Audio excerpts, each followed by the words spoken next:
Hey everyone, Mrs. Kimball here for the Healthy Parenting Connector, where as always, we are here to connect parents who really want to raise healthy kids with the experts who have the information you need. You know, at Kids Cook for Food, we're all about connection, confidence, and creativity. And today I have the honor of hosting Jeff Goelitz from HeartMath. Really, we're going to be talking about connecting your heart and your brain, which is so cool. This is a different sort of connection than we usually talk about here, but thanks so much for being here with us today, Jeff. And just to let people understand, you know, what is HeartMath, we'll dig into that a little bit. Jeff Goelitz is the Director of Education at the HeartMath Institute. So in his job, he regularly consults with education professionals, mental health specialists, and parents in the US, Mexico, and Canada. And the mission there is to improve the well-being of youth, parent-child communication, and classroom climate and performance. These are lofty goals.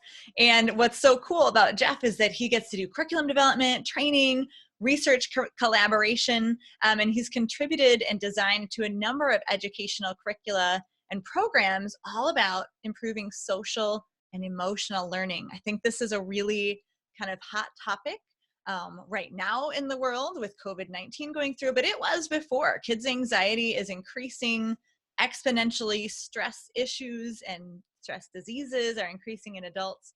So we really need this information. Jeff's also the co-author of a couple books, Using M-Wave Technology for Children with ADHD, the College De-Stress Handbook, Transforming Stress for Teens, the Smart Brain Wise Heart online program, and a cool preschool first grade program we're going to talk about today, the HartSmarts Adventure. Jeff, you got a lot of balls in the air. So I'm honored to have a little bit of your time today, but let's get a little bit of background. Like, how did you personally get interested in stress? And then how did your career path lead you to HeartMath? Yeah, good question. Well, first of all, Katie, really nice to be with you. You too. And thanks for your service to the world and your community. I first got involved in HeartMath, and what led me to participate, actually co-create the creation of that organization is just like a lot of people, I felt stress, anxiety growing up as a young man. Who am I? What am I doing? All the standard stuff. And then had a network of, and I was an educator. I taught school, upper elementary school. And somewhere around 1991, there's a group of us, some we knew, some we didn't. It was a network, and we decided to launch this institute called HeartMath, a weird name, and I'll explain that shortly. Love it. And the idea was, you know, we need more heart in the world. And that could sound like a Hallmark card or a cliche, like, so this gets sweet and touchy-feely and all that. But we meant the core of the heart. And that spoke to me. That spoke to a lot of folks. So we launched this institute in 1991, really didn't know what we're going to do, but we knew we wanted to make a living.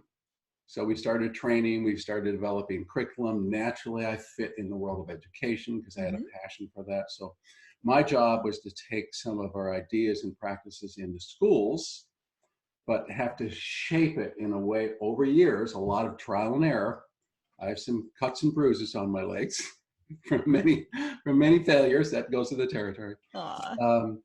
And here we are almost 30 years later, and we've grown exponentially with lots of employees, and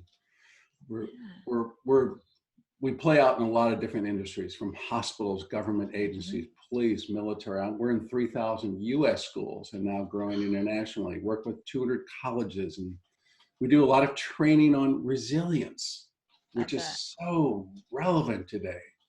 How do we cope? How do we adapt to these remarkable, challenging circumstances we're under, where people are going stir crazy or so anxious?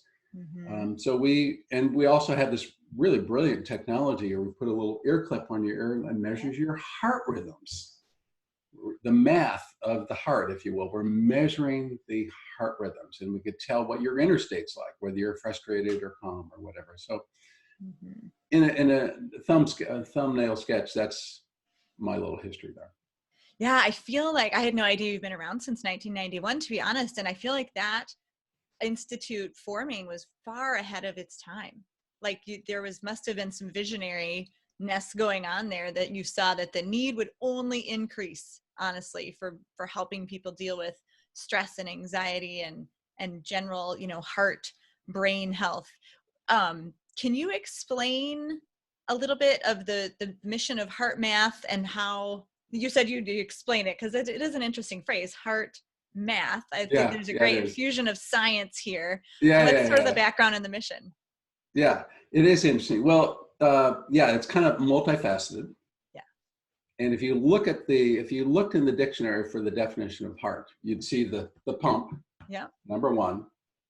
But number two is the center of who you are. So if I asked you to point to yourself, Kate, point to yourself. Sure. Yeah, you know, some people might point here, But but not. most people point here. That's the core of who we are. So we felt that in all the busyness and all the pulls, all the complexity and stress in the world, that people, it's better for their lifestyle, for their well-being, if they find a place for their heart. The heart has got not some sentimental, gushy thing. It's something throughout history that has been talked about as a source of wisdom, a source of comfort, a source of compassion. People say he's big-hearted, or she sings with all her heart. What do they mean? Or when we're doing the Pledge of Allegiance, where do you put your hand? Right. Over your heart. Why are we putting it there? Why are we not saluting? What's the symbolic gesture there? We do it so automatically when we're singing the national anthem or we're doing the Pledge of Allegiance. Why are we doing that? What's the intelligence or the design behind that? It's kind of obvious. There's feeling or depth of feeling, right, as people say. But we also knew that in order to promote this idea of the heart, we had to get scientific. Mm-hmm. And that's where the math of the heart comes in. Okay. That we started exploring with a bunch of scientists. We had a great scientific advisory board. Oh my gosh, some really, really super smart people. Awesome. With our science people. And we started studying how the heart communicates to the brain. We usually think it's all brain downwards, right? But there's this whole area opened up how the heart actually communicates more to the brain than the brain communicates to the heart. Who knew this? There's a whole new field called neurocardiology. That's a big word, big for neurocardiology, or the fact that the heart has been reclassified as an endocrine gland. The heart secretes hormones. What? And that the rhythms in the heart, the electrical rhythms, not the physical pump, but the electrical rhythms, has a whole nervous system, has a little brain, not a thinking brain that remembers your grandmother's cookie recipes, but it communicates its status to the brain. Wow. And lets the brain know how it's doing, but also not just the physical side, but our emotional side. It's a whole new world opening up. So we measure that. We measure what's going on in the heart. We have these consumer devices, and we teach that to thousands, tens of thousands of kids. Which is so cool. And we use the inner balance tool in our homes. I know, my audience has heard of this before, but I hear the phrase heart-centered breathing in a lot of your materials. That's kind of the crux of what we're talking about here, or maybe the basics. What's heart-centered breathing? Yeah, good question. Well, there's a lot of breathing stuff going on these days. If somebody stresses, just breathe. Right. Take some deep breaths. So what's the intelligence behind that? Well, we want to get away from the thinking brain, which is noisy. It's spitting out perceptions and decisions and complexities. There's a lot of that going on. Yeah, for very parents. Noisy. Are you kidding me? Mm-hmm. The juggling act, the noise, keeping up with social media, the busyness. So everybody needs a little break. So if you shift your focus from your thinking brain and just even put your hand in your heart, and it gives you a kinesthetic location away from the thinking brain, however temporary, and you just take some deep breaths. You breathe in for 3 or 4 or whatever rhythm's comfortable. And you breathe out for 3 or 4 or whatever rhythm's comfortable. And you try to sustain that. And you might even add in a layer of appreciation. appreciating your life or your kids or a favorite memory or a pet. Pets are number one. Number one that most people think of, you mean? Well, we love our pets, right? For the most part, they have that unconditional love, and they're not fussy like our spouses are or our kids are sometimes. Oh, so if someone thinks of a spouse or a child, they might think, "Ah, so grateful," but Yes, there's those buts. and the pets are like, "Oh." Yeah, exactly. But no, we want to include our family for sure. Yes. And you want to do this, you take eyes open or eyes closed, you want to sort of bring it as a routine as best possible.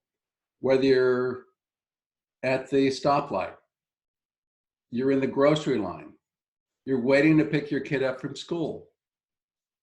Before you wake up in the morning, you want to set a tone. You know what? I want my day to be calmer than yesterday. Yesterday was a mess.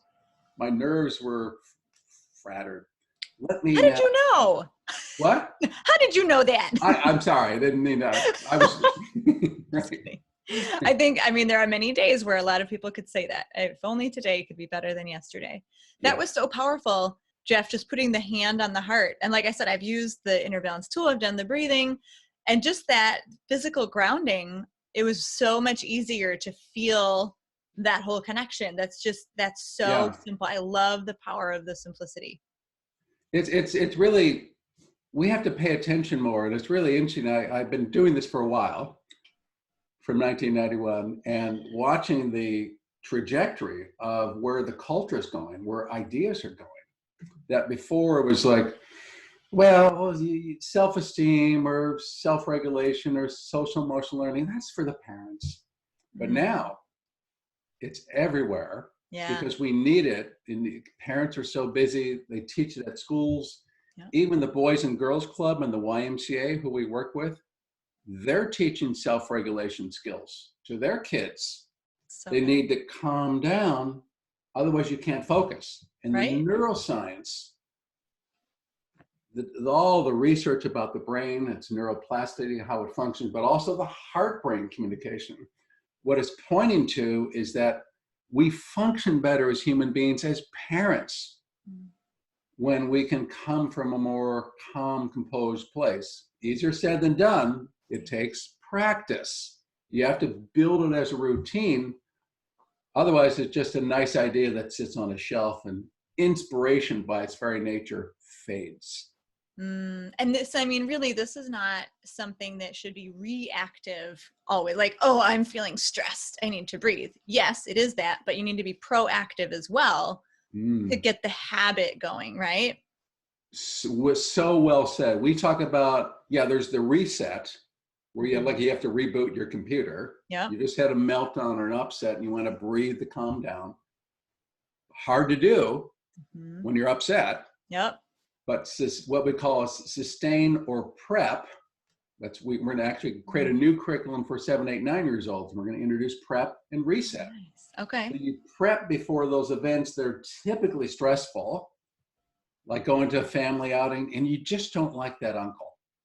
He's obnoxious. He always tells off-color jokes, and he's so judgmental.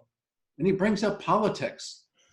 So you prep to be as calm as possible, not react, or before your children go to school. And they're anxious because the academic standards are so high. There's so much pressure on their shoulders. So they try to, in the car ride or in the bus ride, they're breathing. They do it with their eyes open. So that's secretive. So this is a necessity these days that all parents, school children are learning these skills as they cope with our fast-paced life. Most definitely. Most definitely. And I mean, right now we're, just for reference, we're filming this right at the end of March 2020. So we are, as a country, under an intense amount of uncertainty and fear, which is causing stress and anxiety. Schedules are all out of whack. Kids are at home, and, kids aren't immune to that stress, no matter how much the parents try to keep the news off, right, when their ears are nearby. How does stress affect children specifically? And is this differently than adults? Yeah, it plays out in a lot of different ways depending on their age group. Because we know there's different developmental ages. The younger kids can't articulate or talk as much. And then the older ones can, but maybe they don't know how to do it, or maybe you as a parent aren't very good at communicating.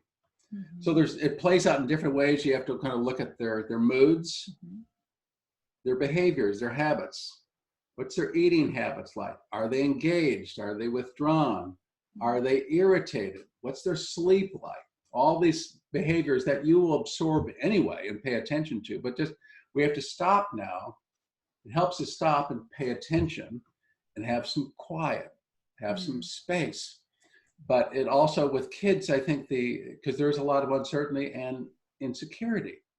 Yeah. And from schools, they get all these conspiracy theories of why and what's happening and drama and all that. So home becomes a place of safety, of sanctity. So familiar places, whether it's the bedroom, the dining table, or the living room, but also encouraging them to talk. And you have to model yourself how you're doing. Talk about your world. Because again, a lot of kids don't know how to express themselves. So how are you doing as an adult? Because now you're home. You're not at work and you're having to homeschool or watch over your child's shoulders as they do distance learning. Yeah. And what's that like for you? Because you've taken on this whole new responsibility now. So you're feeling annoyed or inconvenienced. So that's where we kind of just take these breathing moments. They call them brain breaks. Nice. Get off the treadmill, slow down for a minute or two, do it with your child, or take a walk in the neighborhood. Yeah. Or go to nature if that's even possible. It may not be right now. I don't know what kind of restrictions are in place. Right. Yeah, but just getting outside or playing or just get off the treadmill. Right. So important. And that way the kids are going to be reassured. Absolutely. And the last thing I might mention is so important these days that parents listen to their children. We're so used to giving out commands or instructions to do this or do that, as we need to. But they want to feel heard. When they feel heard, listened to, there's that reassurance, there's a confirmation. Okay, you're here for me and you understand me. That's so important. I think it's vital for parents to remember that this whole like taking a brain break, getting off the treadmill, ultimately it makes you more productive and more focused later. So it's not like you're trading 30 seconds or 5 minutes or 10 minutes of good work time. You're improving your work time after the brain break. That's key, because some people just get like, oh, I don't even have 5 minutes. I do it myself, and I know all the academic knowledge of why this is important and how to do it. Don't always implement. I love that you say be an example for your kids. And it sounds like that stress manifests itself in children, not always in talking, right? We talk to our adult friends and we understand that they're stressed by what they say. Kids might act angry, or they might act withdrawn. They might eat too much. They might stop eating. And these are kind of other signals of stress for kids. Do you have, I mean, you mentioned already that stress, the way we react to stress changes as we age, which makes perfect sense to developmental levels. Do you have any like really practical tips how parents can best support kids in times of stress, like for your kind of little kids, medium-sized kids, big kids kind of thing? Yeah, I mean, it's a range. It's a whole spectrum, and in a short time, it's hard to say. But a couple things come to mind. You want quiet time, space, where that's for all ages, turned off. And even though the kids might be bored because they're used to getting stimulated constantly, but that's where a walk or a simple game, like a board game, and games where there's interactivity, where you could talk about things, even in silly things.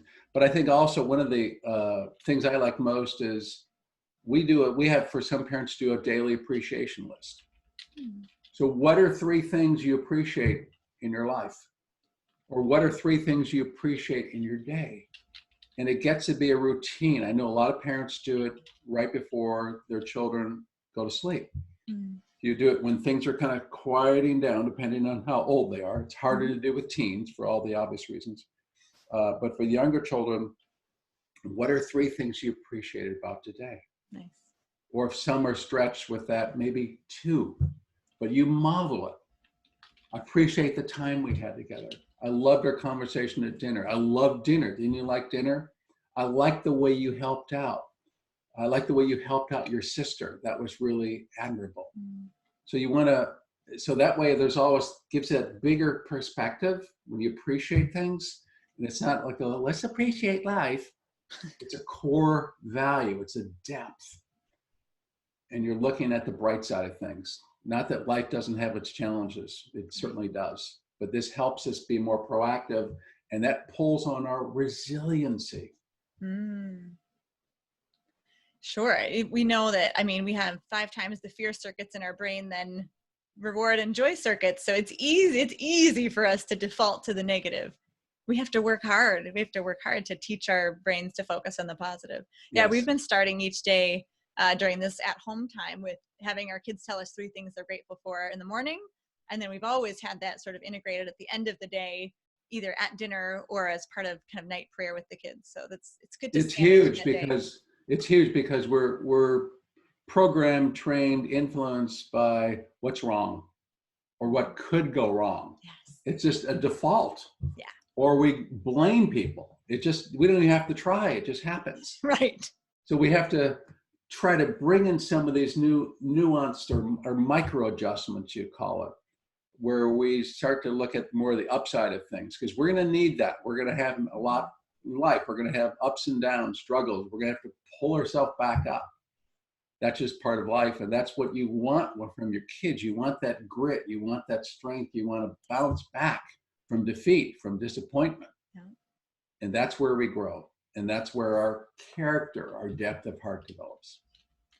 Perfect. Yes, we do want our kids to have grit. I love that. In school, which, I mean, right now no one's in school, but we will all get back. There will be, a normal again. How do you see having these really specific strategies to handle stress and big emotions? How does that help kids in school? How does that what? I'm sorry? How does it help kids in school to have these sort of specific strategies and heart-centered breathing to deal with these big emotions? We know with teens that the levels of anxiety are at epidemic levels. 1 out of 3. Yeah. According to it's depressing. Yeah. According to the American Psychological Association, have chronic anxiety. That means uncertainty. Who are they? Where are they going? What's going to happen to me? Am I safe? And we know that schools are, as they should, they're teaching some very rigorous academic material. And they give you rigorous feedback and very demanding schedules. So the pressure on students' shoulders, let alone fitting in socially. Right. Yeah. And social media, which is something that a lot of us didn't grow up with. No. That kind of pressure, where do they fit in? Are they approved or not approved? And keeping up. So that's a lot right there. Yeah. And so what I'm seeing in schools is we're seeing a lot of social emotional learning. We're seeing a lot of self-regulation. It's not something out in the periphery, right, as a touchy-feely skill. It's now come more in the centerfold of essential skills because it helps the brain think better. Yeah. When you're stressed or anxious, how well do you do with math? Yeah, you're cut off from your working memory. Not very good. So we need the neural circuitry from the heart to the brain to have more smooth rhythms. That's getting into some of the science. Yeah. So the brain can think more clearly. And finally, neuroscience has caught up with education policy. And so we're seeing a big splash of these kind of strategies every day. Brain breaks, prep before a large test, teach basic communication skills. How about things like collaboration? Because you have to, as a parent, don't you have to get along with people as best possible? Of course. Did anyone teach you that? Probably, but not somewhere along. Maybe you had a parent or a grandparent or somebody at school taught you like that. But these days, as the workforce moves forward and progresses, collaboration, how to communicate, how to get along with people you don't like. Right. You have to coexist with them. Those are skill sets. And that's why schools know that these are important strategies that they learn if they're going to move forward in not only school, but the adult work life and family life. Right. Yeah, I think I like that you said it's not on the periphery anymore. This is not just something for kids who struggle. It's not just something that helps you like outside of school. This is actually helping with test scores and creativity and right, the ability to work together and, you know, focus and stuff like that. These are life skills just as much as math, science, reading, social studies, Yes. STEM, all of that. Yeah. It's part of it. I know we're just getting enrichment activities. Our school's not allowed to move forward in curriculum during this away from school time, but we're getting the SEL, the social emotional learning worksheets right along with it. They're asking parents to keep up on that, which is really good and really important. Unrelated to all this quarantine and stress stuff, you all just launched at HeartMath. You just launched a program for young children, 4 to 6 and or so, called HartSmarts Adventure. Couldn't be better timing on this. Can you tell us a little bit about what parents can expect with that program for their little ones? Sure. Yeah, this is pretty amazing. I spent 2 years with a team of people creating this curriculum for children 4, 5, 6, and above. And it was based on an earlier program, this big box set with all these materials, but that's now too expensive and too time consuming. So we went digital online, which is where the world's going. Yes. And we incorporated a lot of these strategies that we've been talking about. We start with the physical heart. What is it? Mm-hmm. We have a cardiologist talking about it with all this cool visuals and demonstrations, but also these really cool activities like opening and closing your fist to stimulate how the heart pumps 24 hours a day. You just do about 10 of these and your fist gets tired. What's with that? Or how the heart speeds up when you exercise, how it slows down, but also healthy heart practices. What's good for your heart? Diet, exercise, sleep. We know that, but to reinforce it.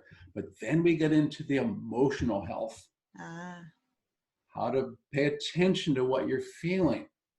Because what you feel will affect your decisions, your relationships. And then we give these wonderful breathing strategies with these beautiful visuals. You choose your own avatar. There's 8 avatars. And it's guided. And then you're putting out love and care to your family or people that are important to you. It's so important to build positive relationships. But also when you get stuck, when you're having a hard time, how do you bounce back? So there's all these really fun things. We have 6, it's just amazing program. We're at this, and we're going to go for the 100,000, what we call Coherent Kids initiative. And we're at 80,000. And we started on February 4th. And I'm not sure past that 100,000 ceiling, we might charge people. So it's free now. Yep. You want to access it, get the family pack for 5 or the classroom set for 30 or even a multi-site, just to let you know, giving you the inside story there. And there's 80 countries that have adopted this. Lots of schools, thousands of classrooms, tens of thousands of homes all around the world. So we're really, really excited about this. And you're right, Kate, it's the perfect time because there's a lot of downtime where they can, parent and a child or a grandparent, we have a lot of grandparents doing this, can get together and guide them through this really fun activities. 63 activities, very fun. Okay. Very fun. I was looking through it and we did sign up, so we're in the 100,000, which is amazing. Thank you for doing that for the world, basically. And I get this sense that probably parents and grandparents, adults, probably teenage brothers and sisters are all going to get really good reminders from helping their 4 through 6-year-olds go through this. Like I can just tell already that it may be geared, maybe geared toward the little ones, but it's definitely learning and habits that all of us need. Yeah. Jeff, this has been fascinating and important and informative. I love to leave parents with like a super practical step that they can walk away from listening to this and just implement today in their families for better heart-brain health. So what would you recommend if we just do like one simple step today with our families? Well, probably see if I get away with 2 things. Oh, okay, I guess. 2 things, stretch it here. Do the appreciation Mm. every day or skip every other day, but bring that in as just a tiny influence. But I would also practice the heart focused breathing. Mm-hmm. And there's different moments during the day, those little 1 or 2 or 3 minute times. Try to be sincere about it. Just try to slow down, recalibrate, reset, and then get back into action. It helps your physiology, it helps your brain, it helps your emotional state, and it's a life-giving technique, and it's free. And it's free. Yeah. So the step for today would be to teach your kids, right? Teach your kids, have them put their hand on their heart and breathe. And you're not really counting. It's whatever sort of slow measured breath feels good to that person. And you're thinking about your heart and maybe something that you feel appreciation for, or you feel gratitude for. Yeah. And that's it. It's really simple. And you're not going to be putting your hand on your heart in real life like you're having an argument with a friend. That's weird. Would you hold off for a second here, Peter, while I do some heart focused breathing? Right. You do it stealthily. No one even knows you're doing it. You just grab a minute or two in life, and it really helps. But you have to practice it. It doesn't land at your doorstep. Right. So multiple times a day. A hack for life is just to connect a new habit you want to form with another habit you already have. So, if you eat 3 times a day, or when you get out of bed, or when you get out of the shower, like just think of moments that you're already doing something throughout the day and try to hook this habit in. Yes. That will help you remember for sure. Great. Well, thank you so much, Jeff Goelitz of the HeartMath Institute. We're all about connection at Kids Cook Real Food. And now we know a little more about connecting our heart to our brain scientifically and mathematically, and how easy and, as you said, free that is, and yet how powerful and impactful for both our physical, mental health, creativity, focus, the whole 9 yards. This has been great. Thank you so much. Katie, it was my joy being with you today. Thank you. Great. Be sure to come back next week, everyone, for another great interview on the Healthy Parenting Connector, where we strive to connect those parents who really want to raise healthy kids physically, mentally, emotionally, with the experts like Jeff, who have the information they need. Thank you for being here.